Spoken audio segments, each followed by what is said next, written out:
Hello there, my name is Wycliffe, and today I want us to talk about something that is also actually a document which is very central to fundraising. And this document is called a concept note.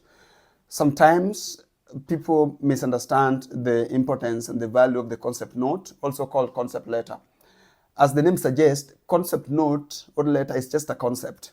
It brings to the attention of the donor a gap in the community that you want the donor to understand and pursue further.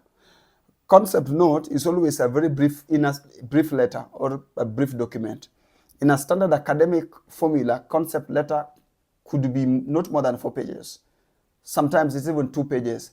It is a concept that brings to the attention of the donor a gap in the community. So that is why it is having few areas, just like project, rationale, what is the background of the project, what is the problem statement in the community, and then what do you want to do in the community to close those gaps, and who are the targeted. You give the demographics and the aggregate data, who is affected, how are they affected, and how long have they been affected, and what happens if the project is not implemented. You just give the donor a very brief information of the problem in the community, how are they affected, who is affected, and then you tell the donor that we want to do 1, 2, 3, 4, 5 to achieve the above outcome. In a typical concept letter, unless the donor himself insists, you don't prepare a budget. You can do what is called cumulative budget if they ask for that, but you only mention the project background, you describe the project, you give the objective.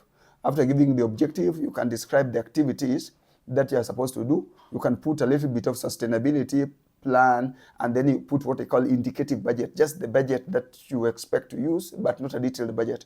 But actually, what I'm talking about here is the standard operating procedure. Most organizations, including European Union, European Commission, DFID, and others, have got their own template of concept letter. And sometimes those concept letter can run as far as over 15 pages. So when they give the outline or the template, follow that outline. But if they don't give you such template, follow the system I've given you, because that is the standardized template that we use even when we teach in universities. That is the template that is acceptable, and that is the template that is applicable. The advantage of concept note is that because it is brief, you don't have to put so much effort. If the donor accepts, then you can put effort in the full proposal. If the donor is not interested, then you've not wasted much time. That is the difference. You don't want to take a whole 2 weeks developing a 57-page proposal only for the donor to say no. But a concept note is something you can easily work with. So generate the concept note or concept letter, share with the donor.